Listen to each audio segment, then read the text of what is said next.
Welcome to Booked, the bookstore education podcast brought to you by the American Booksellers Association. This episode is part of our Indies Introduced series, where we spotlight debut authors handpicked by booksellers from around the country. In each episode, a bookseller from the Indies Introduced panel will interview the author of a debut title featured in our program.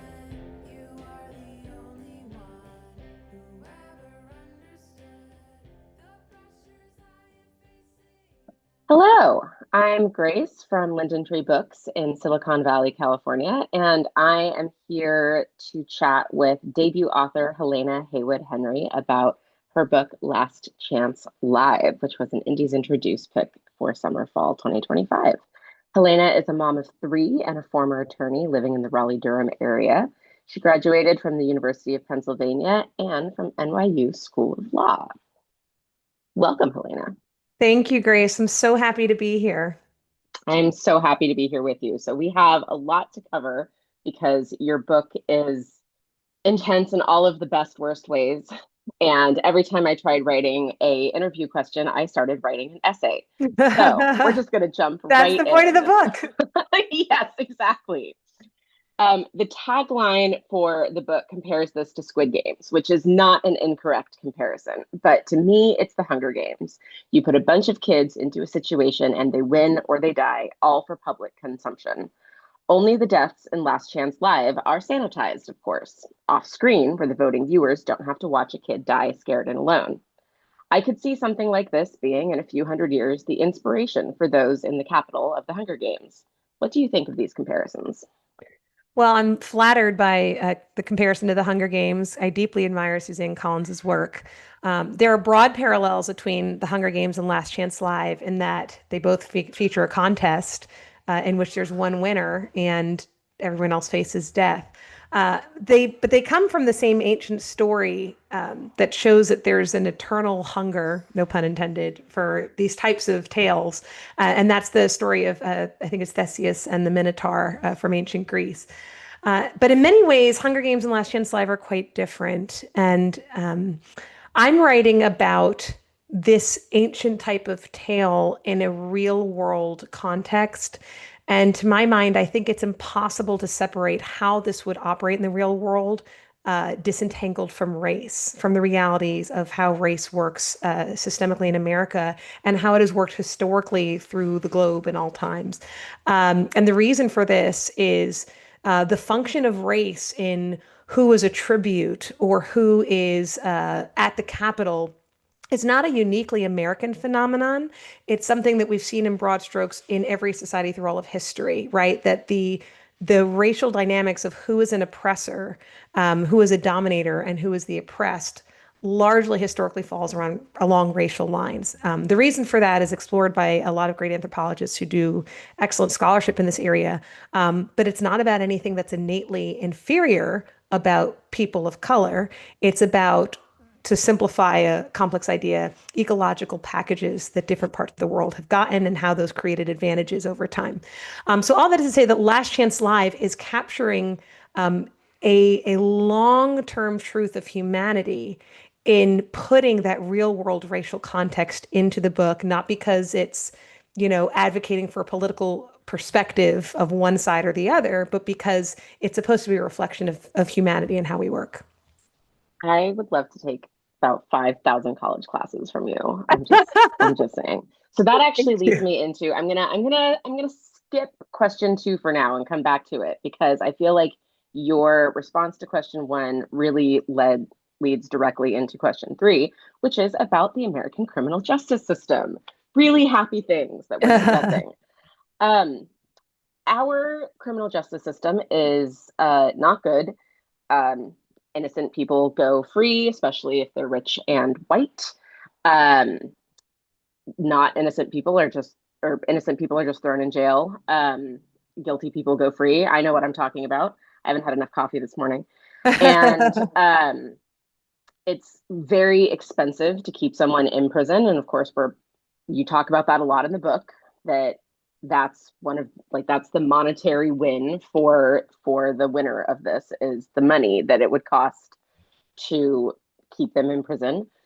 And we see for-profit prisons popping up all over the country. The recidivism rate is really high. We're even seeing for-profit orphanages, and that's good.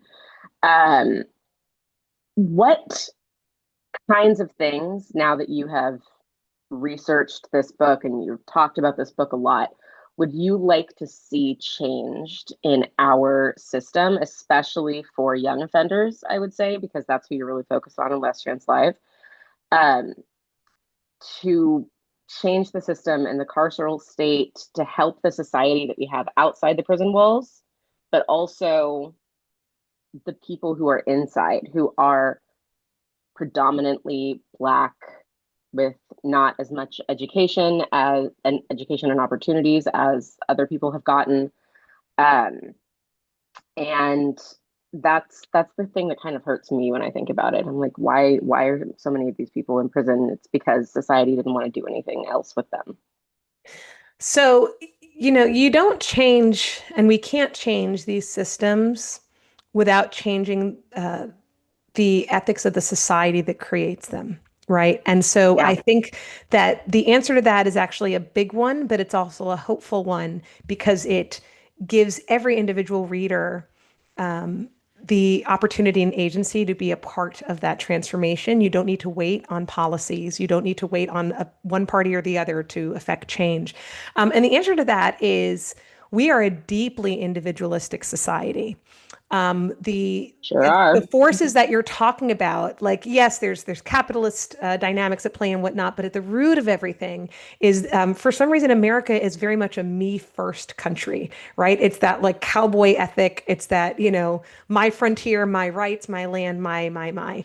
And one thing that I hope Last Chance Live does in positioning Eternity Price, the protagonist, as a stand-in for all of us, someone who is really actually experiencing the same challenges of the human condition that we all are, is I hope that encourages us to think of other people as not in a zero-sum game, a war against us for who gets to have their rights and who doesn't, but instead challenges us to think in a collectivist kind of way, where instead of it's me first, it's what if I said you first? And what would that look like? And how would these systems change?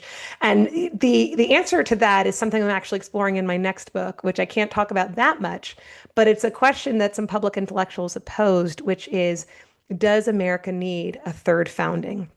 And what would the animating principle of that be? So when you talk about how do we change these systems, how do all of these forces that create young people like Eternity and Terrence and Malia and the other contestants on the show, what do I, the individual reader, do? One place would be to look at what is the animating principle of your country. So if that first founding was 1787, animated by All Men Are Created Equal, and the second founding was 1865, animated by the 13th through 15th Amendments, America seems to be teetering on the precipice of needing something new because this individualism is breaking down the nation.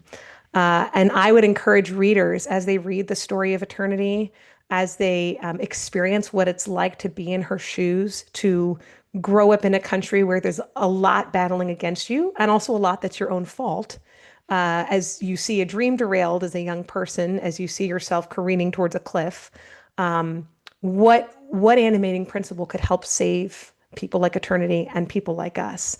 And would a you first mindset be a solution there? Hearing you talk makes me feel hopeful. Oh, well, that's my hope. And that's really what I hope for readers to take away from Last Chance Live, because ultimately, the book is not as you know, reading it, it's not a traditional story where you meet a hero and you sort of passively cheer them on. And, the book is really a case study. It's really a framework, that positions the reader as, in many ways, the main character, both because Eternity is a mirror for our own human condition that's universal, but also the brightest reflection of hope and of change and repair is the reader. It's what the reader chooses to do with the questions that Last Chance Live raises and invites the reader to answer. And I sometimes think of the book and the real story of the book as ending or beginning after the last page, because the full story of Last Chance Live is what happens in the real world. Yes. Wow. Yeah. I mean, I'm like, do I follow that up with anything? I'm not even sure I do. Like, that's just such a beautiful way to put it. I mean, and you've already kind of covered this of like one of the themes in your author's note is mercy, who gets it, why, where does it come from, and how can we live in a society where we don't necessarily have mercy for others, especially for children. And you've all like you were just talking and you just sort of already covered all of that. I gotta say, if anyone is thinking about listening to this book, I really highly recommend it. Yes. Helena reads the author's note herself. Yeah. And the actress Yeah, for and it's Eternity is very good. incredible. She The is actress just for Eternity incredible. is so good. I was rereading my bound manuscript that I got earlier this year, so I actually didn't have the author's note in that. So I was really glad when I saw that it was on audio already and I could listen to it. And I think I got a lot more out of it from your voice saying the Oh, words thank too. you. Thank you. Yeah. Yeah, so, I think we first need to understand what's happening that makes a society unjust or characterized by a lack of mercy. And the reason for that is that when some of us are living in an unmerciful society, that actually means all of us are, right? Because we're not two societies, we're just one in this country. We're not free till everyone's free. Right. And Last Chance Live is really depicting a world that's already happening. It might not be happening on a reality TV show that airs on a network, but it's already happening because we already live in a culture of public executions, right? The hatred that infects our systems, that infects our prisons, it seeps out into the public square and it affects all of us. We go about our day not to be too morbid, but running the risk that just like Eternity Price, we will not get a last meal, right? We go to our schools and to restaurants and movie theaters and whatnot, knowing that that is a uniquely American phenomenon and it comes from somewhere, right? And the question is why? Like what type of hate and evil has really taken root in its soil that has led American culture to be the one that Last Chance Live shows, right? Why is there not much of a gap between Last Chance Live and reality when there should be? And what's the answer to that? And I think mercy is the answer to that, which begs the question, well, what is mercy? And mercy is ultimately forgiveness, right? Mercy is a paid bill. And so, for the individual reader, as they contemplate the role of mercy in Last Chance Live and then what they do at the end of the book in the real world, I would invite readers to think about how they can practice mercy individually. Because if mercy, the executive producer of Last Chance Live talks about why forgiveness is a paid bill, and he uses a car crash analogy that if I crash my car into yours and I cause $10,000 worth of damage, Grace, you can say, Helena, I forgive you, but you still got to pay that bill, right? It's not just going to go away. And so the concept of paying bills, right, of us individually in the real world swallowing the harm that other people have done and paying their bills so that American society can be a merciful one is hard, but it's something that every individual reader can do on their own. And it's easier to do when we think about the fact that we have paid bills or bills that need to be paid ourselves, right? So I can contemplate the people who do me harm in my country, right? Those who dehumanize and devalue people of color, people of marginalized statuses, those who seek to exclude me from public conversations or spaces. And, I may have access to unique privileges that sort of give me an entryway into that nonetheless, but do people like me, like Eternity, have that same privilege? How do I respond to that type of hatred, right? How do I pay that bill? I do it by contemplating my own bill. And this is where I think the civil rights movement was essential and one of the greatest gifts that this country could have ever received. Because the civil rights movement was grounded in a robust doctrine and philosophy of mercy. That's really what it was about, right? It was showing us this model of what does forgiveness look like? How do you forgive white supremacy? How do you pay a bill yourself and swallow the harm and the pain? And getting that model showed us what it also looks like to overcome.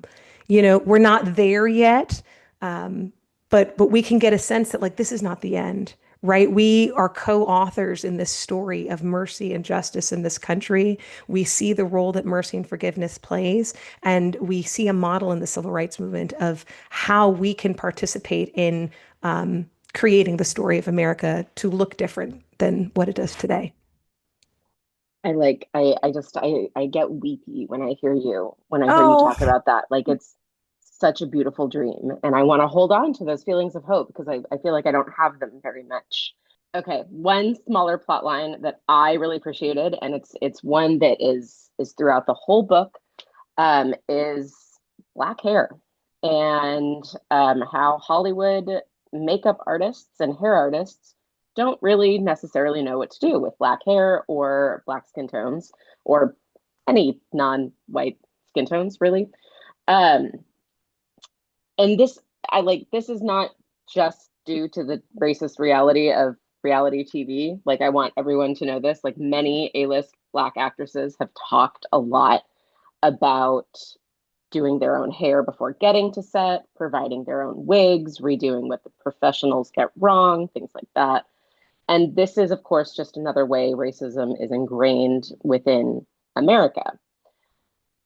Are there any more of these like background storylines that I didn't catch as a white woman that you feel comfortable talking about? Because I do want to make sure that everyone knows I am white and you are black and everybody else on this call is also white. So if you are not comfortable with that, please do not feel like you have to talk about it.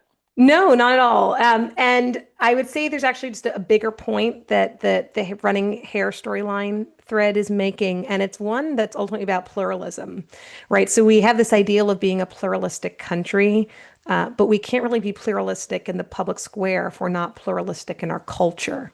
And when you examine what is the default in a culture, what messages does culture send about who is normal, what is normal hair on your shampoo bottle, and what is abnormal, which is the implication. The harm to that is a harm to everybody. It's not just a harm to people who are excluded by it. And the reason it's a harm is there is so much beauty in the literal rainbow of experiences and shapes and sizes and colors and everything that humanity offers. And it's what makes America unique and great and very distinct from other nations, right? This country, we are not like some other nations, a homogenous group of people that share a single ethnicity or religious tradition or cultural tradition, right? The only thing that groups us together is our pluralism. And so if in our cultural spaces, in fashion, in media, in hair and makeup and whatnot, we can't figure out how to honor and respect that pluralistic aspect of America, we're certainly not going to have it in any bigger spaces that are more consequential than hair, right? And so the book is just inviting readers to contemplate how can I be an advocate for pluralism, which is going to include people who are different from me, people who think things I don't like, right? And there's that mercy analysis, people who don't believe what I believe, but that's the only thing that's American, essentially. That's the only thing that binds me to them, that we are different and therefore we are American. And so the hair is just that concept, but writ small. I love that. That's so beautiful. We kind of talked about this a little bit already. You have called this book speculative fiction. It very barely is speculative fiction because this could be happening right now. Like, we're not quite at the reality show of death yet, but we're not super far off from it. And as you point out early in the book, America kills its children, whether we want to or not, through poverty and food deserts and generational emotional trauma of racism and hatred of women and girls and school shooting after school shooting. And we see all of it through the internet and the 24-hour news cycle. So now that you've talked about this book a lot over the course of this year and you've done all the research and you've done all the talking and you're still doing the talking, is there anything to hope for, Helena? Absolutely. Absolutely. And, I think a lot about why stories resonate with us, not just Last Chance Live, but all books, all stories, and why these stories broadly share the same universal structure. And it's because there's something external about stories. Stories don't just exist within text. There's like something real about the force and the framework of how a story works. And I think that we sense that we're living in a story, right? Not in a fictitious way, but that we are all kind of participating in a co-authorship of a story of a country, a nation, a world. The hope is in two things. One, this is not the end. This is not the end. This might be the dark night of the soul. This might be the midpoint, right? Maybe we're at the deciding incident. I don't know where we are, but this is not the end, right? And the second facet of that hope is we have the agency to be co-authors. We have the agency to help write what it is we want the arc of the story to look like. And that's why I say the main character of Last Chance Live is the reader. That's why I say the brightest reflection of hope is in the reader. That's why I say the story of Last Chance Live begins after the last page, because there is so much that we have the ability and agency to do if we choose to. That is such a beautiful way to end it. I'm getting weepy listening Oh. to you and like finding hope that I feel like I've kind of lost this year and recently. Thank you very much for writing this book. I really look forward to your next book. Thank you for having me.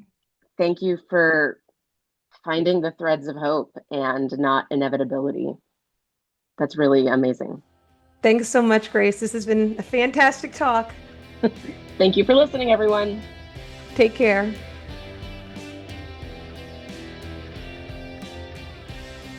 Thank you for listening to Booked, the bookstore education podcast brought to you by the American Booksellers Association. Don't forget to subscribe to the show on your favorite podcast app. Additional educational resources can always be found on the ABA site at www.bookweb.org. Happy reading!